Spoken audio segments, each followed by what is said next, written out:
Kali ini saya akan membahas bukan soal tentang naga, bukan soal raja besar, tapi satu karakter yang auranya beda. Namanya Alysanne Blackwood, atau yang lebih dikenal dengan nama Black Ali. Dan jujur aja, kalau kita bahas dia, ini bukan sekedar cerita perang biasa. Ini cerita tentang cewek yang hidupnya keras, liar, dan penuh keputusan yang ngebentuk arah sejarah. Kalau kamu pertama kali dengar nama Black Ali, mungkin langsung kebayang sosok yang galak atau dingin. Tapi justru yang bikin dia menarik itu bukan sekedar tangguh, dia itu kompleks. Dari deskripsinya aja udah beda dari standar wanita bangsawan di Westeros. Tinggi, kurus, rambut hitam tebal yang panjang banget sampai lewat pinggang. Bukan tipe yang dibilang cantik lembut, bahkan lebih dikenal karena aura liar dan keberaniannya. Tangannya kuat, kakinya panjang, dan dia bukan tipe yang duduk manis di kastil. Dan satu detail kecil yang sering dilewatin orang tapi justru penting banget. Dia katanya bau wood smoke, kedengarannya sepele, tapi ini nunjukin identitas dia. Dia bukan wanita istana yang wangi parfum mahal. Dia lebih dekat ke hutan, ke api, dan ke kehidupan yang keras. Dan anehnya, justru itu yang bikin dia menarik buat sebagian orang. Kalau kita ngomongin kepribadiannya, Black Ali ini bukan tipe yang halus. Dia punya sifat yang ngomong blak-blakan, kadang kasar, kadang nyeleneh. Tapi bukan berarti dia asal ngomong, justru dia itu tajam. Dan di dunia yang penuh politik dan pura-pura, orang kayak gini kadang lebih jujur daripada yang lain.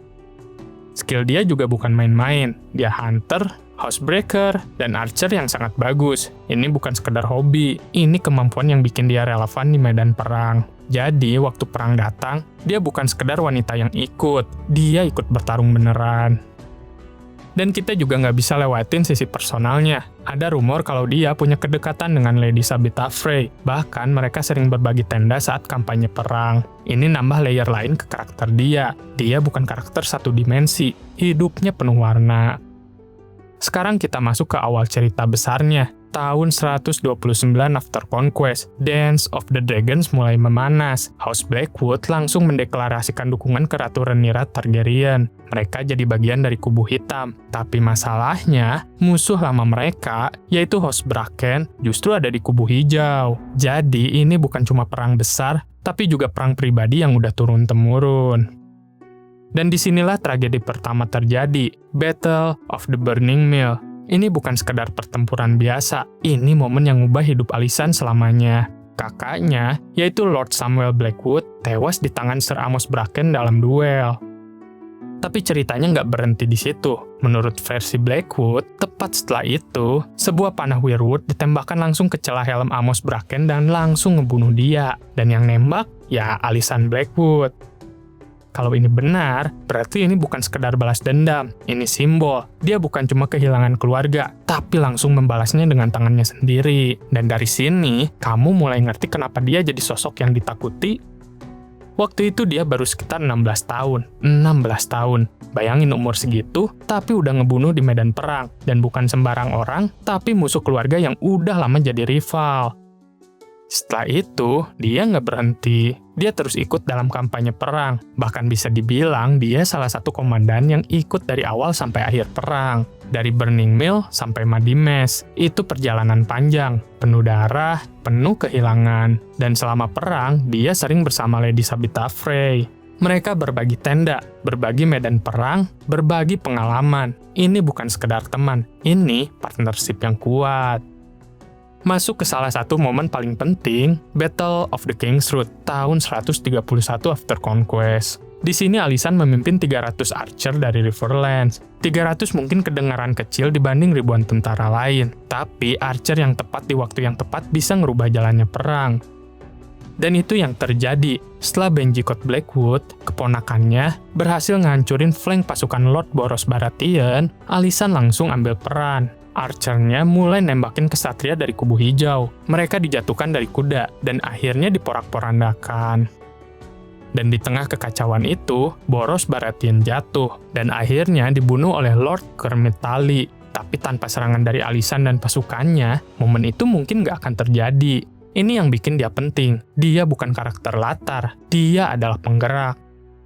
Setelah kemenangan itu, pasukan mereka maju ke King's Landing. Mereka siap mengepung kota. Tapi pas sampai, ternyata semuanya udah berubah. Raja Aegon Targaryen kedua udah mati, kota itu justru menyambut mereka.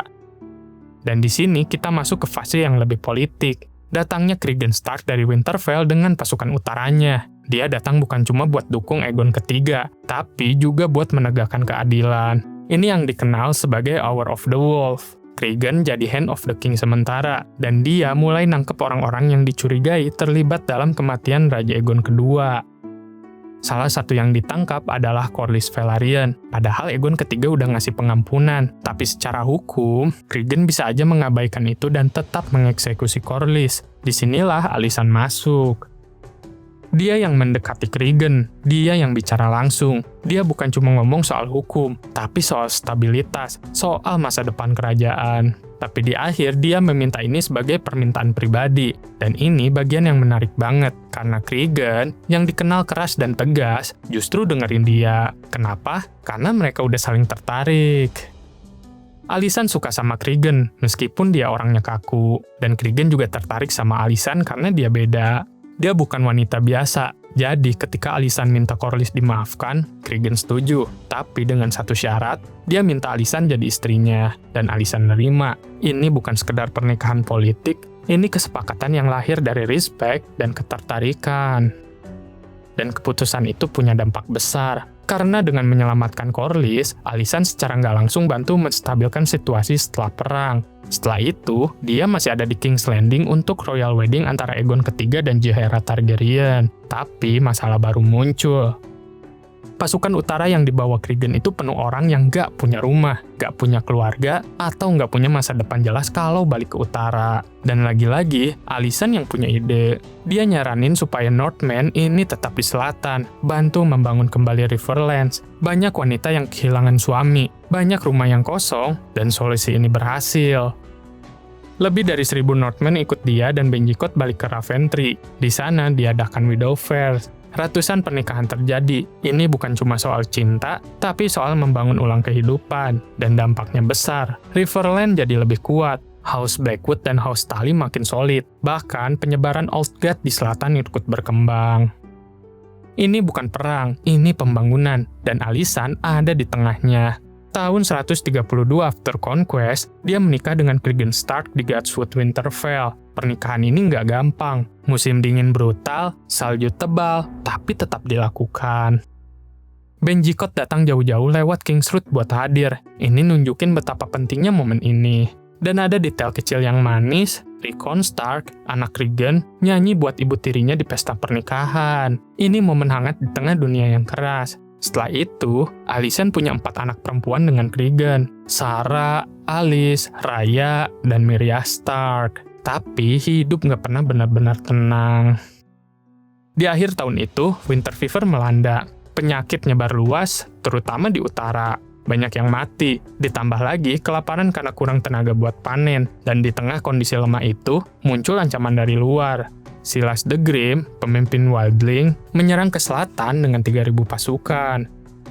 Cregan harus bangkit lagi, ngumpulin sisa orang yang masih kuat buat bertahan.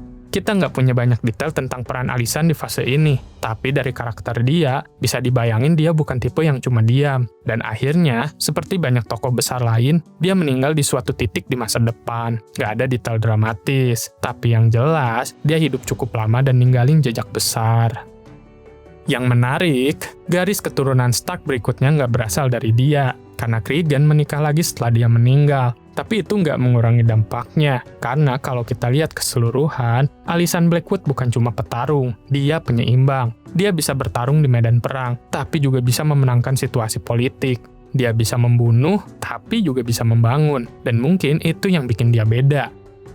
Di dunia yang penuh orang ambisius dan haus kekuasaan, dia tetap jadi dirinya sendiri, liar, jujur, dan kuat.